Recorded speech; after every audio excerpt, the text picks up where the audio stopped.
Hollow's Eve. A knife tears through the flesh as laughter fills the air. It would have been a lot different if I used that for the background music. That was like an instrumental cover, like jazz, weird electronic version of the actual song I did use. It's so crappy and so over the top. I love it. So if you haven't seen it already, you should watch my short film, November the 21st, on my channel before watching this, because obviously this will spoil it. And I'm interested in crafting eye-catching shots that look original and interesting. But for this, I figured I wouldn't really put that much effort into it. So now I'm making a video at Christmas time about a short film that came out at Thanksgiving time that was a story set at Halloween time. But yeah, this is how we made it. So I had the idea for it at the end of Halloween night. So the original name was going to be November the 7th, because I was like, yeah, we'll be able to get it done, so it's like pretty soon after Halloween.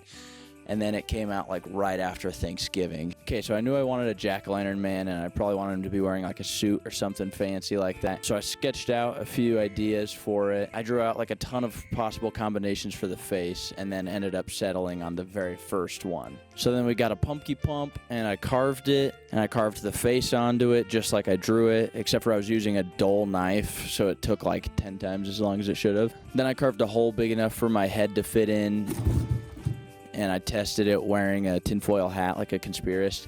And then I realized I would have to put the top back into place, because for some reason I carved out the top like a normal pumpkin, not realizing that my head would just pop out the top of it. But it also came in handy because I wanted to do a shot of him going like that to somebody. But until then, I had to stick it back into place, so I just jammed a ton of toothpicks into it to hold it into place, and it looked like a nightmare. It did not look like somewhere you would want to put your head, and luckily it was going to be me putting it on my head. It looked like the inside of the Demogorgon's mouth. So then I snapped off all the toothpicks, but still, like, lots of times it was just slowly stabbing through and making its way through my scalp, but it did keep it in place better and made it not wobble as much. So, you know, so I wanted it to have pumpkin seeds for teeth. So I just lined them up on a thing of duct tape.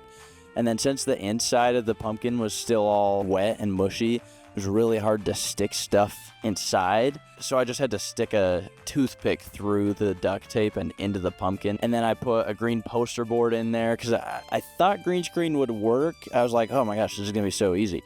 It was not so easy. None of the green screen shots worked. So then I got in my Pumpkin Man outfit, which is not to be confused with the Anchorman outfit. Okay, that's all. But I was wearing a beanie, partially to protect myself from the toothpick nightmare that was inside, and partially just to not get pumpkin guts all over my head. The outfit was kind of funny. I felt like I looked like a henchman from an old Batman comic or something. I also feel like I looked a lot like Fantastic Mr. Fox. So we filmed the whole thing in about 3 separate nights. Actually, just right by our house, there was a lot of really good locations. All right, thank you. I feel like a freaking idiot.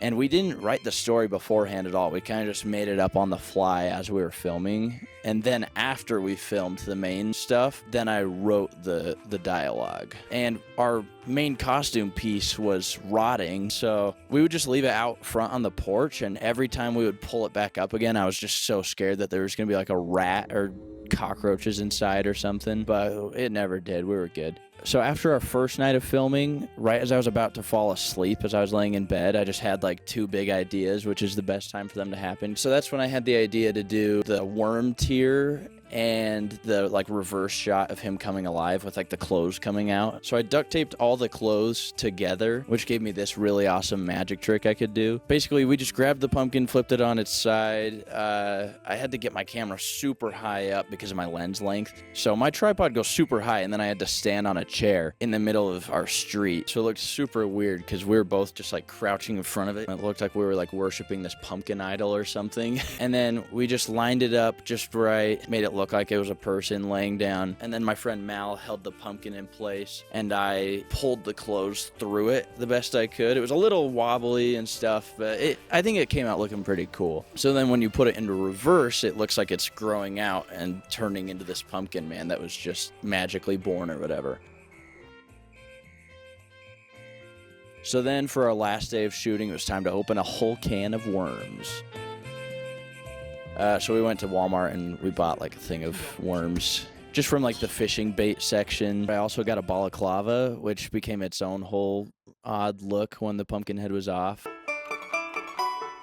Sat up against a hill, they put the worm in, and we got our shots. It actually looks so cool. I want it like pretty close up so that you're like, that's a freaking worm. Okay, let me do a little more. He's about to fall off. He fell off. He's on your glove. So then Mal, my friend I was talking about that helped film pretty much the whole thing, and then my friend Isaac, I got them both and had them be like the bullies. So then we just went to this tunnel that I had seen at my school campus. That's kind of like an underpass. So we just went in there, and then I, had them beat me up. Okay. We kind of got mixed up. We got our ties. I don't know, bro. Maybe So like this part, he actually punched me in the head. I had like that much of pumpkin to cushion it, which was nice, but I felt it. It was a punch to the head. Isaac, I was watching it back. You were a little rougher and meaner than I remembered. Watch this. This is the actual video. It was really hard to see inside the pumpkin mask because my face was inside a pumpkin. There was just no way to keep the beanie from just going like this the whole time. just go straight.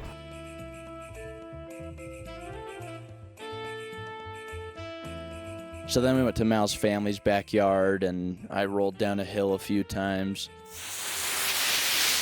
Nope.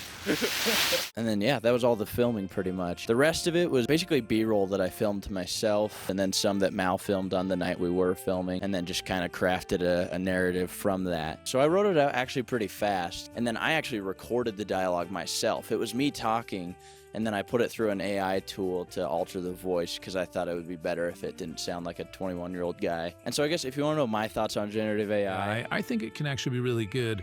If used as a tool to aid creativity, I think you should try to do everything you can to accomplish it yourself. So what I like about AI is that it gives any creative person that already has a vision, but not necessarily the resources, it gives them a chance to create that thing. But what I don't like about AI is that it gives any uncreative person, or at least somebody who hasn't given thought to be creative, the opportunity to create whatever they want without trying. So in conclusion, I think it should be used really sparingly.